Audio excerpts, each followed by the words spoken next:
Hey, Chris. Hey everybody, good to see a bunch of familiar faces. Aloha, Senator. Wow, Aloha. this is a Pau Hana bunch right here. Hey, Chris, Richard. How's it, everybody? Hey, Richard. Chris, did you get my text this morning on Scott? I did, thank you very Okay. much. All I right. talked to Dave shortly today, and Dave had some good ideas too, so he's working on it. Okay. Okay, Doug Adams is joining now. I think maybe we'll wait just a few more minutes because for people to join in. Hey, there's John Cross. Haven't seen you forever. He gave us a good tour this week. I got my control board installed in the hydro today. So Monday is fire up day. All right. Get that thing working again. Great. Aloha, Kanani. How are you feeling? Very good. Very good. Oh, that's great. That's great news. Thank you. Yes, I was a little worried, but much better. Hi, Laura. Hi, Hi, everybody. Aloha. happy Aloha Friday. Okay, Jeff Clark is joining us.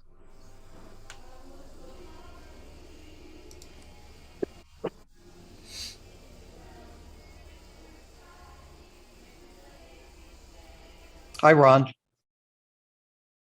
Hi there.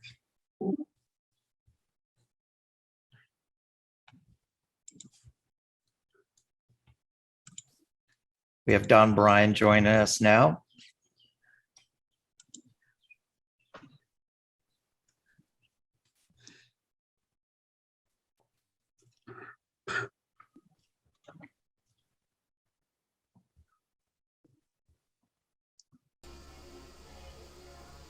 Hi, Don. Welcome. Hi, Peter. Hi. So it's about 3 after. Maybe we can go ahead and get started. Hi, Chris. So today, Chris McWhinney from Millennium Reign has agreed is here. He's joined us, and we're going to talk story with him about the state of electrolyzers and certainly what his involvement is in that area of the emerging hydrogen marketplace. So, Chris, do you want to introduce yourself beyond that to everybody? Sure. Yeah, my name is Chris McWhinney. I'm CEO and founder of a company called Millennium Reign Energy. It's in Dayton, Ohio. I have visited the Big Island 29 times since 2013, and really have the Aloha spirit, and we're excited about what the possibility is for hydrogen, and be able to demonstrate to the world from Hawaii that there is a better way to do energy. And we think that Hawaii can be the key focal point for the world to look at as a great example. And so it's really a pleasure and an honor to be able to speak to you about that today. Hey, Chris, this is Richard here. I wanted to add one thing. That, what really impresses me about Chris is he's really smart, as we'll get to see. But he's very practical, and why that is because he used to be a farmer before. That's all I wanted to say. Yes, we did. We spent a lot of time farming. We had, when I was growing up, we had 1,800 acres of corn and soybeans, and we had cattle and hogs. And now my brother still farms, and he's up to 4,500 acres. So it's a really good learning thing to be in the farming community. So. Okay, so would you like me to, I've got some things I want to say, and then I've got a presentation. Do you have something else that you want to do in your meeting before I begin, or would you like me to do that?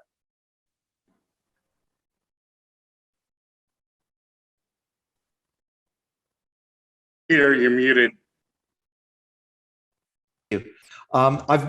Chris, I've just made you co-host, so at your convenience, you can go ahead and share screen Okay. as makes sense. So thank you. Yeah, head on. Okay, so I will talk a little bit just off the cuff. As I said, I've been to Hawaii many times, and I have many great relationships there and know a lot of really good people. And the first thing that I would like to impress upon the group is that you have the talented people on the Big Island and around the state of Hawaii to actually do something really in a big way, not just a little experiment or some kind of project, but something transformative, something that proves to the world that hydrogen is the way of the future, and that you can make it a reality now. And there is a thing called that's been preventing hydrogen for many years now, that we call the chicken or the egg. And the chicken or the egg is, do you put out a bunch of hydrogen stations and there's nobody to fuel up because there's no cars, no trucks that run on hydrogen that create the demand? Or do you put a bunch of vehicles out and there's no place to fuel them up?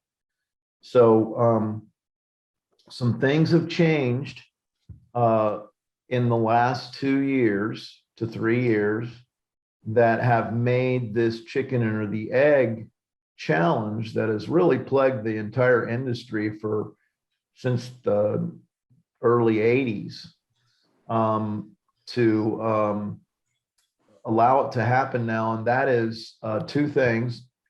One is the vehicles that are in California right now. There's over 11,000 fuel cell cars. And these fuel cell cars have, time tested and proven, made by major auto manufacturers. And they've come in after their 3-year lease or their 3-year purchase, and they go back to the dealer and trade in a vehicle. Some buy more hydrogen cars, some don't.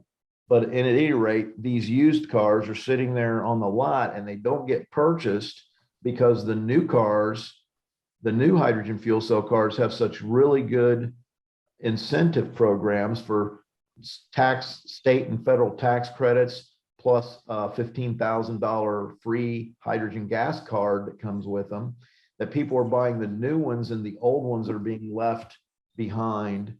And they're in really good shape. I've bought 5 of these vehicles myself, and I have 4 of them in my shop. And I have in Dayton, and I have another one at a Toyota dealership in Portsmouth, Ohio. I have a gentleman in Texas that's bought one for our station, and we have there, and one in Idaho that bought one, and one in Sonoma that bought one. And now we have one on the Big Island of Hawaii at Blue Planet, where a group of fellows got together and purchased one, and are using one on one of our stations there. So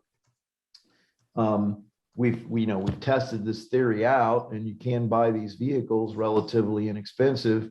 And so we call the vehicle the chicken because it moves around, and we call the station the egg because it sits stationary in one spot. And we are able to then have the chicken and the egg in the same place. And so because you now have a way to control the demand, the key phrase to remember here is being able to dynamically match the supply and the demand. And this is where they're making a lot of mistakes in California. California went at this, and I'm thankful to them that they did this because it really woke a lot of people up. But the model that they came up with was to create a pool of funds of $200 million and pay for 80% of the station. So they put up these $3 to $4 million stations and then there's only 10 cars in the area. You don't got to be a mathematical wizard to understand that you're never going to pay that station off if you got 10 people buying fuel from you, and you've got a station that can service 100 a day. So the only way that works is because they're getting subsidized. And we need to find a way to make hydrogen work organically and not have subsidies. So the other thing that's changed is Millennium Reign Energy has, as of 2018, mid-year 2018, into year 2018, we developed, we succeeded in achieving a certificate of attestation on 16 different products that's by a third-party testing laboratory called CSA Group, which is something like getting something UL certified. You might know what UL is. A lot of people don't know what CSA is, but it's the same thing. And we're able to call our product a appliance. And because it's an appliance, it doesn't have to have a permit. And we've had several meetings with some officials in Hawaii who tend to agree with us after reading the IR 3-18, which governs it, and that this gives you a better pathway to be able to put out stations more quickly, and that these stations, because of the way they're designed and where we're located in Dayton, we have a very low cost of living here. You can buy for $135,000, you can buy a 3-bedroom, 2-bathroom ranch brick style home, so the standard of living here is low, and we have a low labor rate. And and then the way our company is debt free, so we're not paying for a bunch of overhead and from that's generated from debt, servicing debt. So many things come together to allow for our product to be very cost effective. So to get the capital acquisition costs down, and so the final piece of the puzzle that we need to achieve is getting a low cost of electricity, base load electricity that you can count on. And that is really the key now, is to get that utility rate down to around 10 cents or less per kilowatt hour. And if you can do that, you can actually make hydrogen from water and electricity at less cost than gasoline. Even before these gasoline prices spiked, we were able to beat gasoline prices in Hawaii and California and Europe. So, we need to be able to get, focused on trying to accomplish that. And then also try to focus on generating electricity from renewable sources so that this hydrogen that we make can be green. And we like to call it emerald hydrogen. So with that said, I'm going to give you a little bit of presentation here to help you understand a little bit more about I got to do the whole thing here. Hang on a second. Why do I not see the whole? I only have 2 things on my screen here. Let me do something here. Hang on a second. Chris, while you're setting that up, I'd like to just tell everybody that when I worked for the state in DBED, we bought 2 of Chris's appliance type units and ran them on Cook Street for several years. And they're really, really well made, very reliable. And we bought them and decided we would maintain them ourselves. So you don't have to be like a electrical engineer or anything fancy to take care of these things. It's pretty basic and very reliable. So like we still have serial number, I think it's 2 and 3.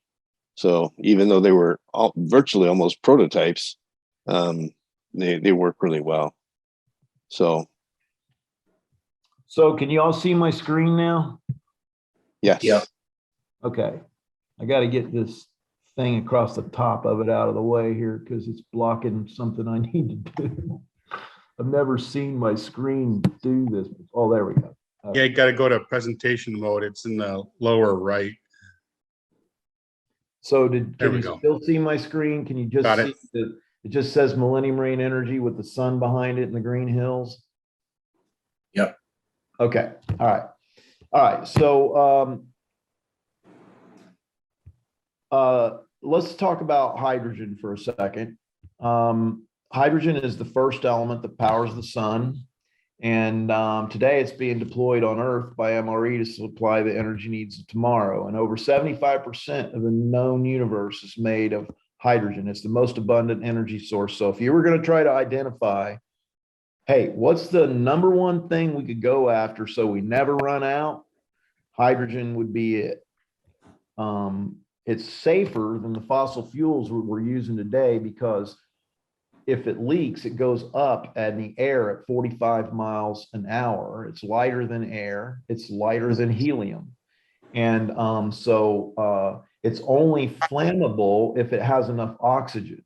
So as in the containers that we put it in, it has less than 4%. As long as it has less than 4% oxygen in the hydrogen, it's not even flammable. So you can actually get inside a balloon with a match and light it and it won't ignite. We've actually done this in Hawaii on the Big Island to prove it. So what we do as a company is we're an energy and technology company that manufactures and distributes safe hydrogen infrastructure like hydrogen generators, storage systems, and fueling stations. We do not produce fuel cells. A fuel cell is a different animal altogether. Hydrogen generators take in electricity and water, and they make oxygen and hydrogen. A fuel cell takes in hydrogen and oxygen and makes water and electricity. So it's exactly the opposite. The fuel cell is what's in this car to the right, where you put hydrogen on board in a tank and the car uses the fuel cell in an electrochemical process to generate electricity and drives electric motors. And then it has a small battery, so when you brake, it regenerates electricity and allows for the hydrogen to go further and gives you more power when you need it. So this was one of our systems that we had in a event in New Jersey a while back. And this is this is the very first all-in-one hydrogen station that we ever built back in 2013. And it's still running today. So hydrogen is safe and transformative energy carrier, and it can be produced with zero carbon footprint.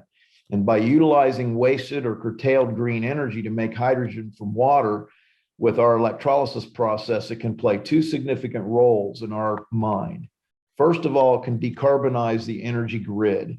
You can use this to store large amounts of renewable energy when wind farms and solar farms are overproducing. And it's actually 74% less cost than doing it with batteries.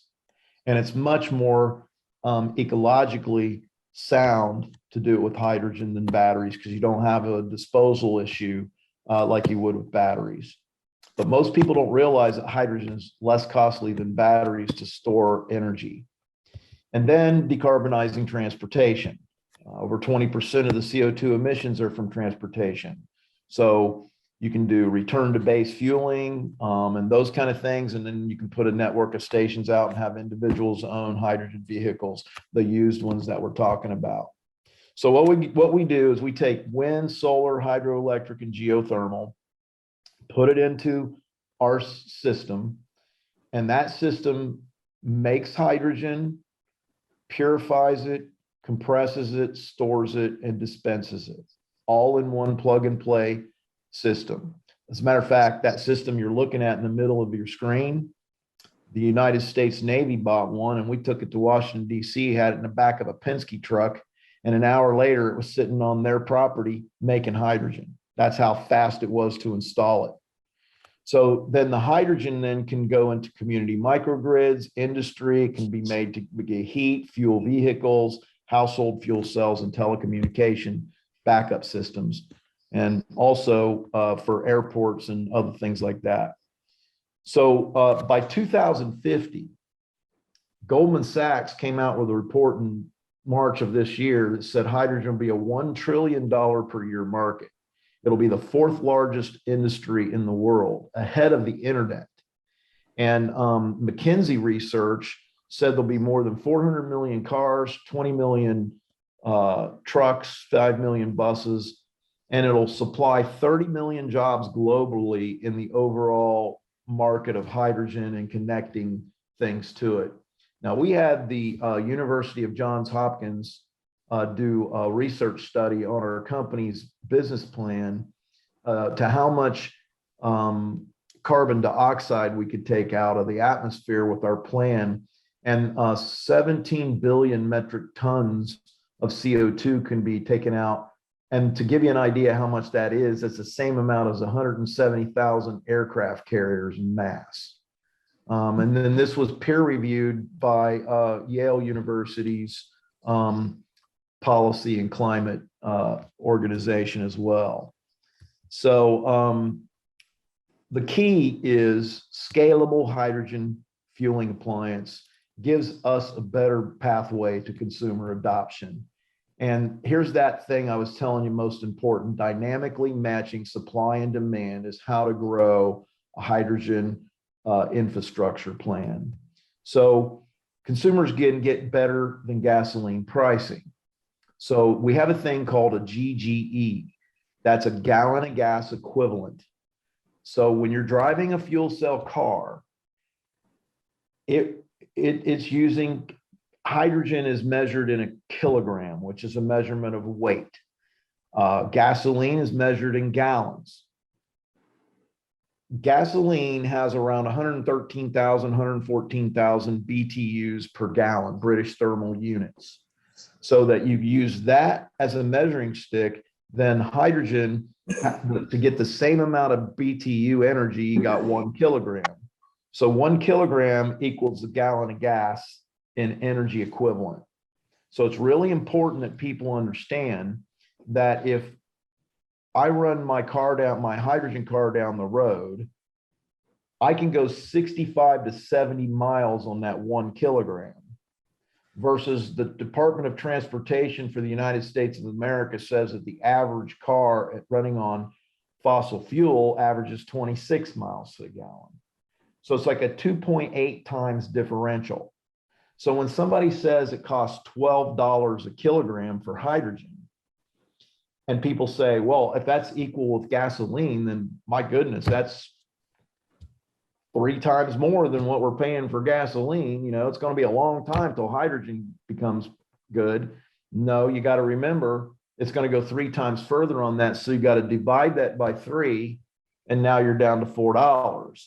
So that's a really important thing that has prevented a lot of people from really understanding why hydrogen is here now and this can work now, because they don't know how to do that math. No one's ever taught them. So with Emerald H2, which is a subsidiary of Millennium Reign Energy, we're going to the public in the United States mainland with the Model 200 first. And this station will service 4 to 5 cars a week. It makes 4 kilograms a day. It has 8 kilograms of storage on board, and it dispenses hydrogen at 5,000 PSI. And so we have a cell phone app that you can become a member of Emerald H2, and you go to the station and you can get your fuel, and you can reserve fuel. So that way we have to have less storage to service more people. And that's a part of dynamically matching supply and demand.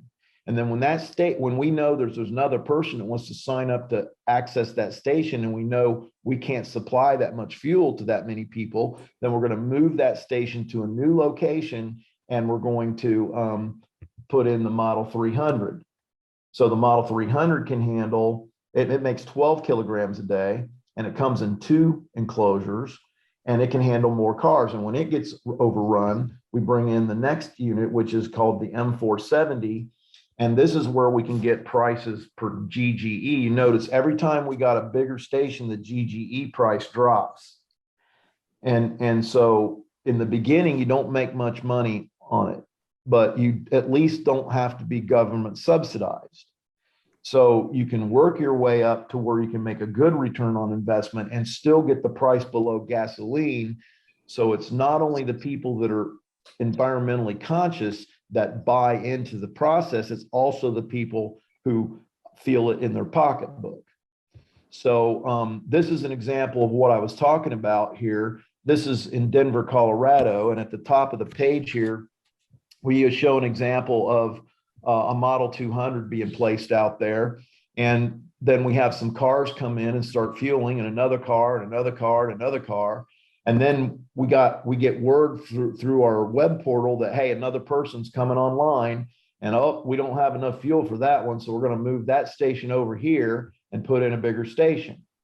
And then down here, the next Model 200 down here at Evergreen and Idaho Springs area, not enough people showed up to service that station. So we moved it to a place that our data says, hey, it'll work over here. And then meanwhile, the Model 300 that we started with in this area has really got a lot of traffic. And then finally it gets enough traffic that we move it to a new location that our data says would be good. And then we move in our M470. And then it can service more vehicles. And then because we opened up those other territories without having to have more capital acquisition costs, we now can have service other customers. And you can see how that would just keep on going and keep on going. And eventually you build hydrogen infrastructure. And you did that by dynamically matching the supply and the demand. And this is the answer to the chicken or the egg challenge that has been the hurdle for H2 for so many years. And our company is the only company that we know of that has in the world these stations already pre-certified and has them built in a scalable fashion so that they can put one in and the next one in and the next one in. So once you do that, and while you're doing that, you build these M-class hydrogen harvesters. So this is a larger version of our same electrolyzer stack. And this system you're looking at here has 30 stacks, and it will produce 480 kilograms a day hooked up to large scale wind and solar. And if we can sell these in units of 30 to 40 at a time, we can get the price down on them.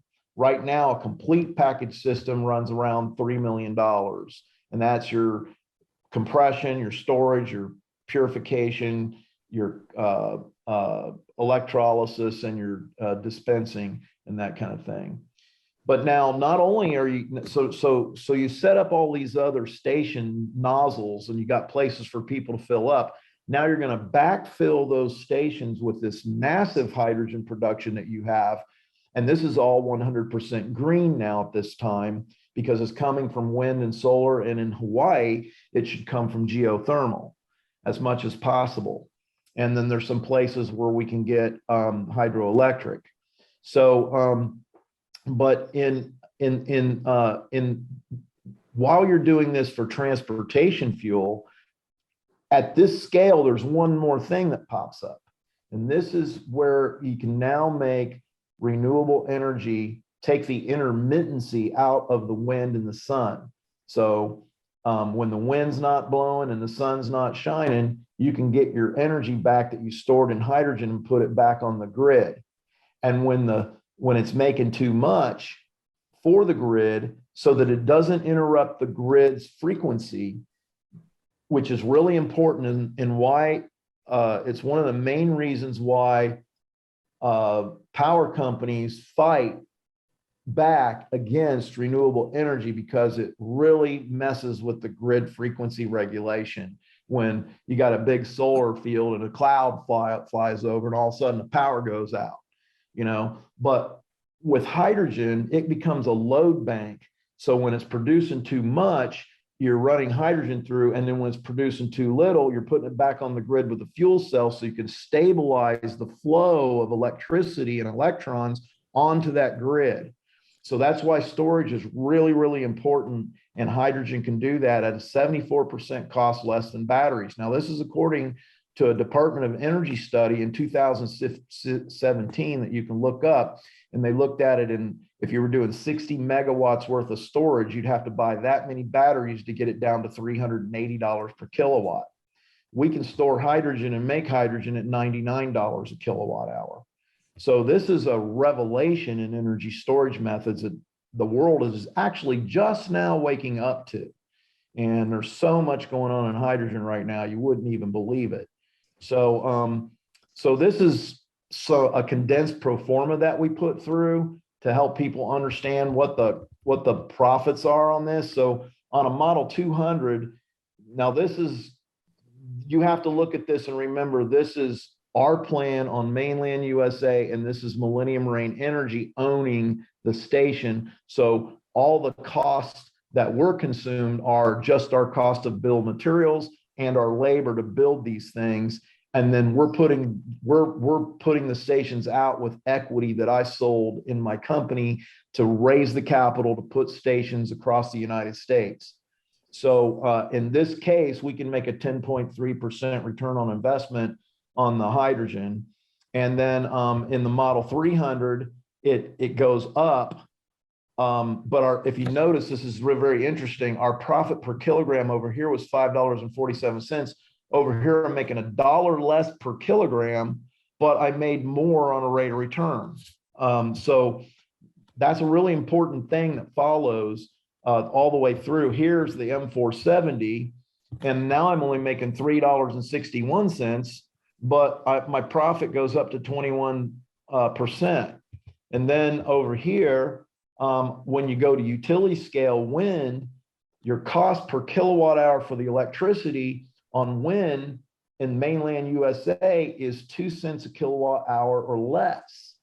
So at 2 cents a kilowatt hour, now you can really make some serious money, and the profit actually goes up. But look at what happened to the cost at the sale price. It goes down to $8 a kilogram.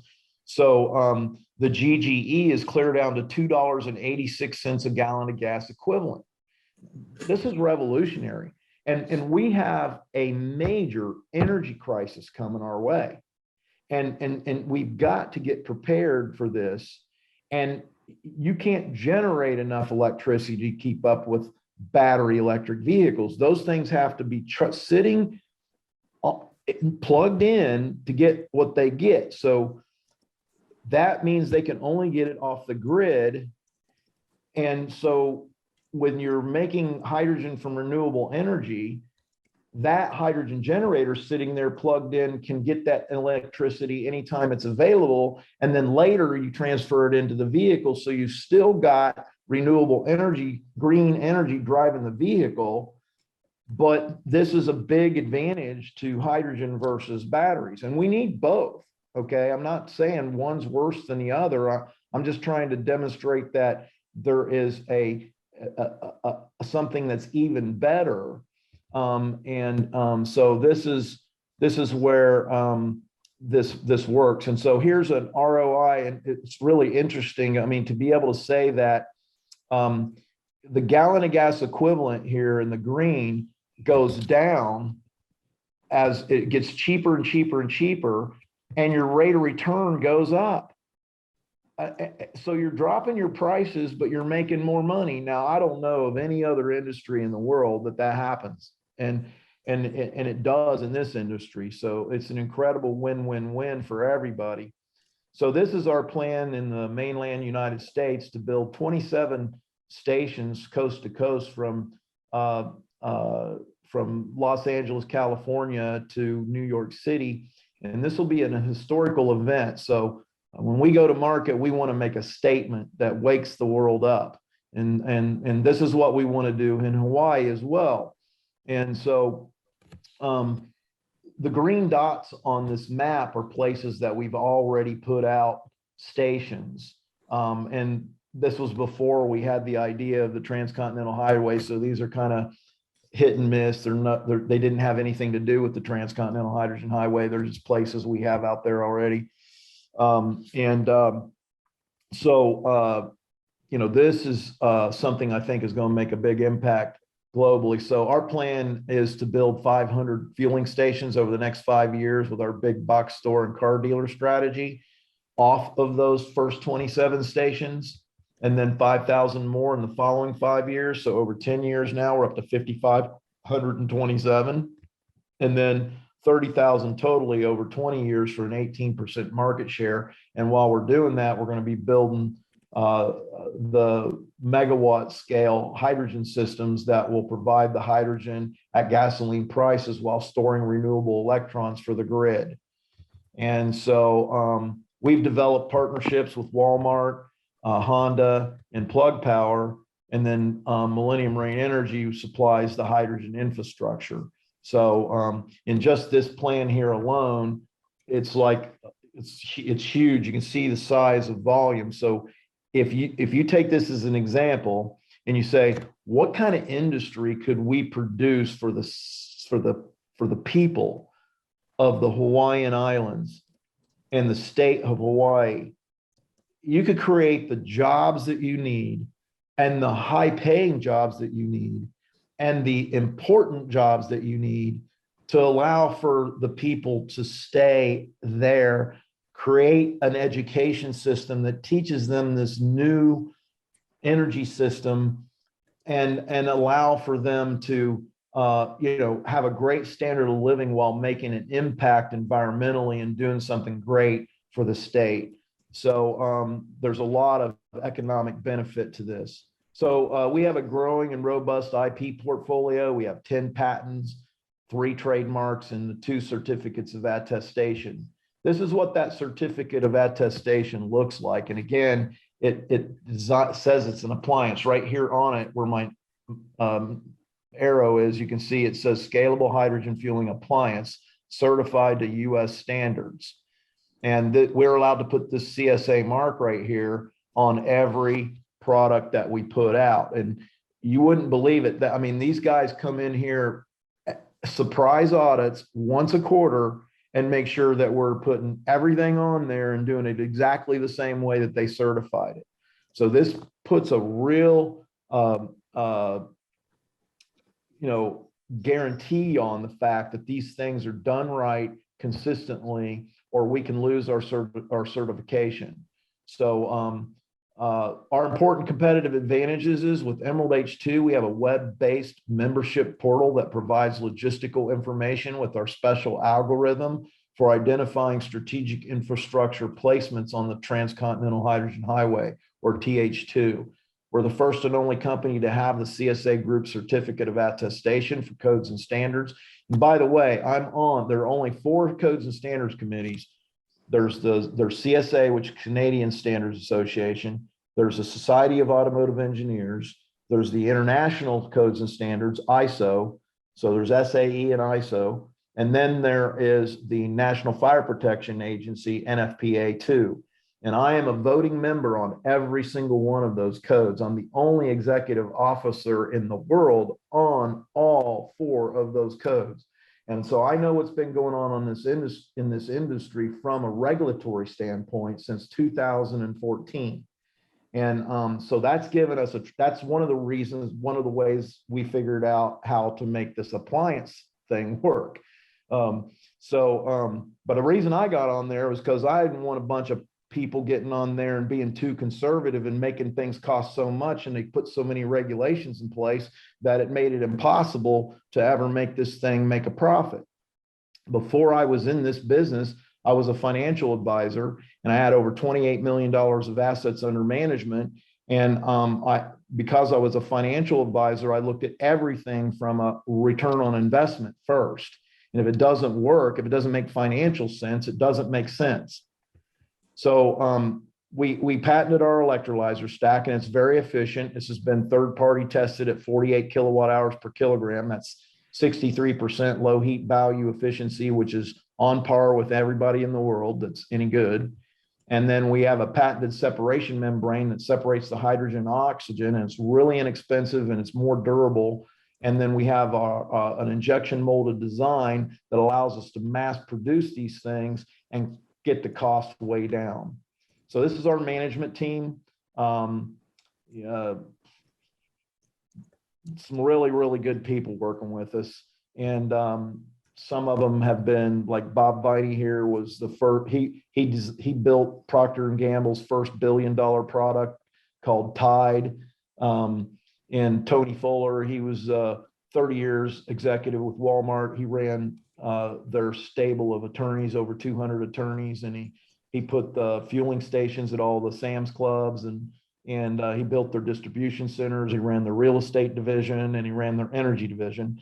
And then Dennis Rediker, he founded LexisNexis, and he was head of Mead Paper Corporation and Standard Register and English China Clays as their CEO. And then my advisory board has over $900 million in assets. They're very, very successful businessmen. And so I lean heavily on these people to get advice and information about what we should be doing and how we should be doing it. So this is a snapshot of our company in Dayton, Ohio. This is 40,000 square feet. We raised about $16.7 million to date. We have assets of 11 million. We have 7 million in the bank, and we have no debt. Now, don't ask me how we did that good, but I mean, I don't think you can find a company that looks like that, that's in this business anywhere. And so last year we did about $1 million in sales, and this is already out of date. We just closed our first $1 million sale to a major OEM that makes hydrogen fuel cell cars. And so now we're up over 2.5 million year to date so far in sales. So that's a little bit about our company.